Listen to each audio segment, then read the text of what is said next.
నా పేరు యాదగిరి, కారింగ్ల యాదగిరి. కూటమి ప్రభుత్వం వచ్చేసి 10 ఏళ్ళు ఎలా ఉందండి పనితీరు? సూపర్ ఎక్సలెంట్ ఉంది. గత ప్రభుత్వంలో ఇచ్చిన హామీలన్నీ కూడా తుంగలో తొక్కేసారు. వాళ్ళు ఎలాంటి ప్రణాళికలు లేకుండా కొన్ని లక్షల కోట్ల అప్పులు చేసి మరి ప్రభుత్వాన్ని మొత్తం కూడా ప్రజల్ని కూడా చాలా ఇబ్బందులకు గురి చేసారు. కూలీల కాంచి మొదలు పెట్టుకుంటే ఉన్నతుల కాడికి గత ప్రభుత్వంలో చాలా ఇబ్బందులు అనుభవించారు. దాని ప్రతిఫలమే జగన్కు 11 సీట్లు వచ్చినాయని చెప్పేసి ఈ సందర్భంగా మీకు తెలియజేసుకుంటున్నాను. బాబు గారికి జగన్ గారికి తేడా ఏంటి? బాబు గారేమో ముందు చూపుతో పనిచేస్తాడు. ఆయన ఒక ప్రణాళిక, ఆయన ఒక ఋషి, ఆయన ఒక యోగి, ఆయన ఒక కారణ జన్ముడు. ఆయన ప్రతి దాంట్లో కూడా ఒక విజన్ తోటి ముందు చూపుతోటి ముందరికి పోయేటువంటి వ్యక్తి. ఆయన హైదరాబాద్ను డెవలప్ చేసింది ఆయనే, అమరావతి పేరు పెట్టి ఈ రాష్ట్రాన్ని నిర్మించింది కూడా ఆయనే. ఆయనకే సాధ్యం. కానీ మరి అంత కష్టకాలంలో కూడా పార్టీ ఓడిపోయినప్పుడు, అంత కష్టకాలంలో చంద్రబాబు నాయుడు గారిని జైల్లో పెట్టినప్పుడు కూడా ఆయన ఎక్కడ కూడా ఎలాంటి తప్పు చేయలేదని చెప్పేసి ఒక మచ్చలేని చంద్రుడు లెక్క ఆయన వచ్చిండు. ఆయనను వాళ్ళు ఎన్నో ఇబ్బందులు పెట్టాలని చూసిరు, కానీ వాళ్ళే ఇబ్బందుల పాలైపోయారు. ఆ వెంకటేశ్వర స్వామి కృపా కటాక్షాలు చంద్రబాబు నాయుడు మీద ఉన్నాయి. వెంకటేశ్వర స్వామి దేవాలయాన్ని కూడా సర్వనాశనం చేశారు జగన్ ప్రభుత్వం. అందులో వచ్చినటువంటి అధ్యక్షుడు టీటీడీ చైర్మన్ కూడా ఆయన బొట్టు పెట్టుకోకుండా ఒక క్రిస్టియను మతస్థులైనటువంటి వాళ్ళకి ఇచ్చారు. దాని ప్రతిఫలమే ఇవాళ మరి జగన్ అనుభవిస్తున్నాడని కూడా ఈ సందర్భంగా తెలియజేసుకుంటున్నాను. ఆయన వస్తాడనేది ఇక కలలో కూడా జరగదు. అది ఇక్కడ పవన్ కళ్యాణ్ ఉన్నాడు, ఇక్కడ ఒక విజన్ ఉన్నటువంటి చంద్రబాబు నాయుడు ఉన్నాడు. మరి ఈ చంద్రబాబు నాయుడు పవన్ కళ్యాణ్ గారిని మరి దాటుకుంటూ మళ్ళీ రావాలంటే జగన్ వల్ల కాదు. జగన్ చేసిన తప్పులే ఆయనకు శిక్షలు అయిపోయినాయి.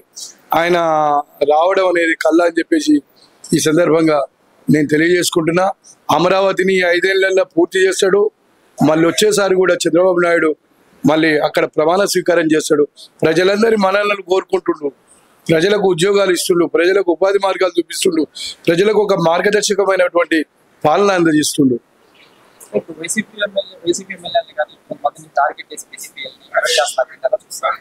చంద్రబాబు నాయుడు ఎప్పుడు కూడా అట్లా చూడాడు. ఆయన ఎప్పుడు కూడా ఆయనను బాధ పెట్టినా కూడా ఆయన ఎక్కడ కూడా నేను చూసిన సందర్భంలో నేను 2005లో తెలుగుదేశం పార్టీ ఆఫీసు హైదరాబాద్లో ఉన్న కాంచి నేను చూస్తున్న చంద్రబాబు నాయుడిని.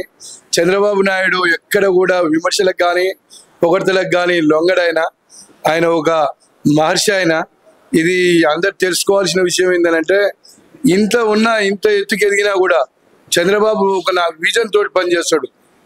ఉదయం ఎన్ని గంటలకు లేస్తాడు? 4 గంటలకు ఏమో లేచి వ్యాయామం యోగా అన్ని చేసుకొని ఆయన తినే తిండి కూడా ఒక మెనూ ప్రకారం తింటాడు. కానీ ఆయన ఉన్నది కదా అని చెప్పేసి ఎక్కడ పడితే అక్కడ ఏ పడతాయి తినడు. ఆయన ఇన్ని సంవత్సరాలు వచ్చినాయి, ఇప్పుడు 73, 74 సంవత్సరాలు వచ్చినాయి చంద్రబాబు నాయుడుకి. అయినా ఆయనతో పాటుగా యువకులు కూడా నడవలేరని చెప్పేసి ఈ సందర్భంగా నేను తెలియజేసుకుంటున్నా. ఆయనది మరి ఏప్రిల్ నెల 20వ తారీఖున ఆయన జన్మదినం ఉంది.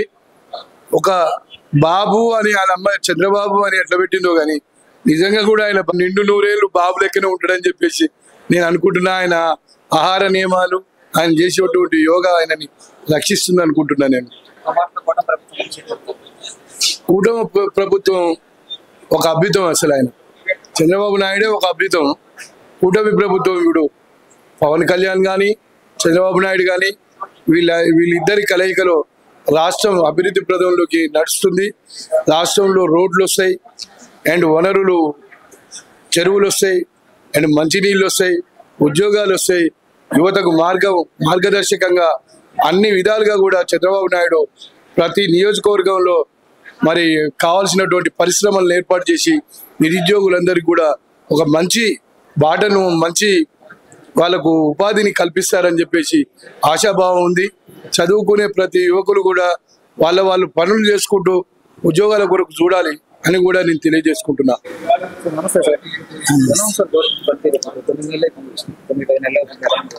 10 నెలల రివ్యూలో బాగానే ఉందండి. 4,000 రూపాయలు ఆసరా పెన్షన్ దేశంలో ఏ ముఖ్యమంత్రి ఆసరా పింఛను 4,000 రూపాయలు, ఏ రాష్ట్రంలో కూడా 4,000 రూపాయలు ఇచ్చిన దాఖలాలు లేవు. ఒకటే అది అలాగే 3 నెలల పెండింగ్ కూడా 7,000 రూపాయలు రాగానే ఇచ్చారు. ప్రతి నెల ఆసరా పెన్షన్లు ఇవ్వడానికి చంద్రబాబు నాయుడు గారు ప్రతి పేదవాడి ఇంటికి ప్రతి నియోజకవర్గంలో వెళ్ళి ఏ ముఖ్యమంత్రి ఈ దేశంలో గిన్నిస్ బుక్ లో రికార్డ్ ఎక్కించండి, ఏ ముఖ్యమంత్రి ఒక పేదవాడికి కాఫీ కాసి వాళ్ళ చేతికిచ్చి వాళ్ళకు వాళ్ళ యోగక్షేమాలు తెలుసుకొని ఆరోగ్య విషయాలు తెలుసుకొని మీకు ఇల్లు ఉందా లేదా అని ఇల్లు తెలుసుకొని ఇల్లు లేకపోతే ఇల్లు కట్టించి అసలు ఏ ముఖ్యమంత్రి, నాకు 50 సంవత్సరాలండి, ఏ ముఖ్యమంత్రి నేను ఇటువంటి పాలన చూడలేదండి. ఆసరా పెన్షన్లు ప్రతి నెల ఒక పేదవాడికి. ఇది పేదల ప్రభుత్వం. జగన్మోహన్ రెడ్డి గారు ఒకటే తెలుసుకోవాలి, ఇది పెత్తందారుల ప్రభుత్వం కాదు, ఇది పేదల ప్రభుత్వం అని ఇప్పటికైనా జగన్మోహన్ రెడ్డి గారు తెలుసుకోవాలి. ఇప్పటికైనా జగన్మోహన్ రెడ్డి గారు వెళ్తున్నారు ప్రజల్లోకి, కానీ 3 సంవత్సరాల వరకు వాళ్ళు ప్రజల్లోకి వెళ్ళకపోయినా పాజిటివ్ ఎనర్జీ రాదండి. పాజిటివ్ ఎనర్జీ మటుకు కూటమి ప్రభుత్వానికే ఉందండి. అరెస్ట్ చేస్తున్నారు. ఇప్పుడు ఈ జనం కూడా భయపడ్డారు, కూడా అరెస్ట్ చేస్తారు. లోకేష్ బాబు గారి రెడ్ బుక్ చూసుకొని మళ్ళీ హార్ట్ స్ట్రోక్లు వస్తాయి, వాళ్ళు బాత్రూమ్ లో పడిపోతున్నారు, వాళ్ళు అసలు బీపీలు పెరుగుతున్నాయి, షుగర్లు వస్తున్నాయి. ఎందుకంటే తప్పు చేయనప్పుడు భయపడాల్సిన అవసరం ఏమొచ్చింది? మీరు తప్పు చేశారు కాబట్టి కదా మీకు ఇంత మెజార్టీ వచ్చినప్పుడు. అసలు ఇంత 151 మంది ప్రజలు మిమ్మల్ని ఆశీర్వదించారు, ఎంత బ్రహ్మాండంగా ఆశీర్వదించాలి. ఒక సిమెంట్ రోడ్లు బిగించేస్తారు, 3 సంవత్సరాల వరకు ఇచ్చేయలేదు. మీ అహంకారం, నాయకుల అహంకారం వల్లే మీరు ఓడిపోయారు. ఇప్పుడు చూడండి, ఈ కూటమి ప్రభుత్వం పవన్ కళ్యాణ్ కానీ, చంద్రబాబు నాయుడు గారు కానీ, లోకేష్ బాబు కానీ ప్రజల్ని అభిమానిస్తున్నారు. సామాన్యంగా మీ ఆఫీసులకు కానీ మరి నాలాంటి వ్యక్తుల్ని మీరు ఏ రోజు రానివ్వలేదు. ఇవాళ పార్టీ ఆఫీసులో వాళ్ళని డైరెక్ట్ కలుస్తున్నారు. ప్రతి పేదవాడి మనసును వాళ్ళు గెలుచుకుంటున్నారు. ఈ ప్రభుత్వాన్ని మళ్ళీ రావాలనుకుంటున్నారు. ఇవాళ పథకాలు ఇవ్వలేదని ప్రజలేమీ రోడ్డు మీదకి రావట్లేదండి. లేట్ అయినా పర్లేదు, అప్పు చేసి పప్పు కూడా వద్దంటున్నారు. మా పథకాలు ఇస్తారు, మా మాట నిలబెట్టుకుంటారు. వాళ్ళ మాట అయితే మీరు ఇంత అప్పులు చేశారని వాళ్ళకు అధికారంలో రాకముందు వాళ్ళకి తెలియదు మీరు ఇంత యుద్ధం చేశారని. అధికారంలోకి వచ్చిన తర్వాతే ప్రతి స్కామ్లోనూ స్కీమ్ ఉందని వాళ్ళు కనుక్కొని ఇప్పుడు మదన పడుతున్నారు.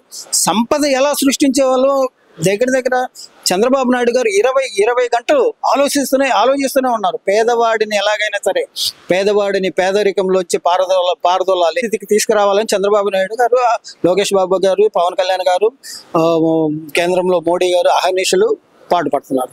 డిప్యూటీ సీఎం పవన్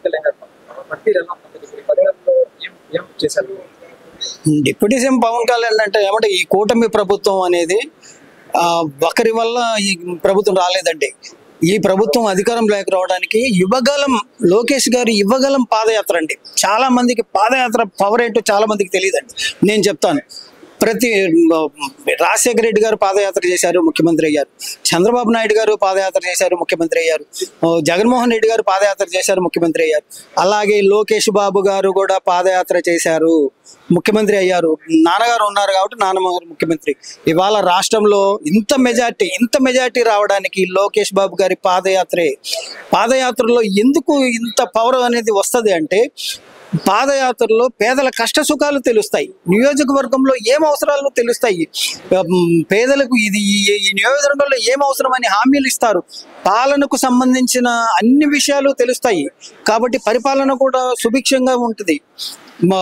గతము కంటే మిన్నగా సత్యధర్మ నిస్వార్థ సేవ, సత్యధర్మ పాలన ఈ కూటమి ప్రభుత్వం చేస్తున్నారండి.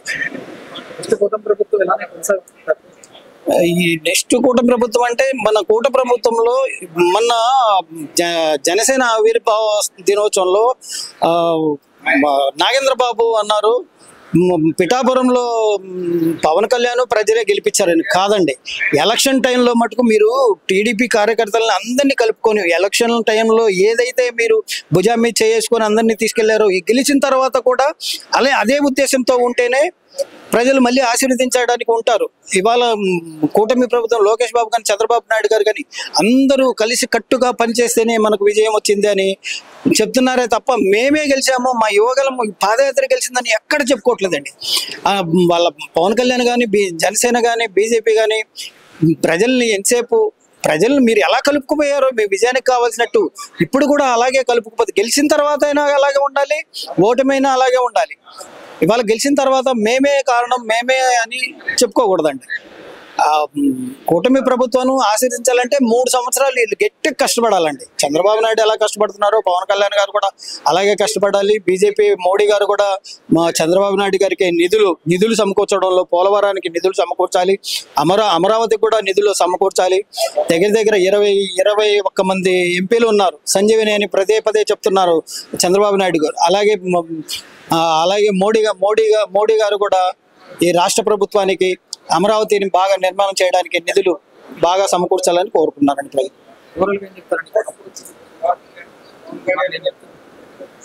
ఓవరాల్ గా ఇప్పుడు కాదండి, 29లో కూడా మీరే అధికారంలోకి రావాలి అనే ఉద్దేశంతో పనిచేయాలండి. ఎమ్మెల్యేలు మంత్రులు ఎవరిని అహంకారపూర్వంతో మాట్లాడకూడదు. ఏదైనా తప్పులు ప్రజలు నిలదీశారనుకోండి, మీడియాకి ఏం భయపడవసరం లేదండి. ప్రజలకు చెప్పుకోవచ్చు, అమ్మా మేము ఏదైనా చేయని ఉంటే మమ్మల్ని క్షమించండి అమ్మా, ఇక ముందు చేస్తాం మేము అని చెప్తే గన ఇస్తారండి.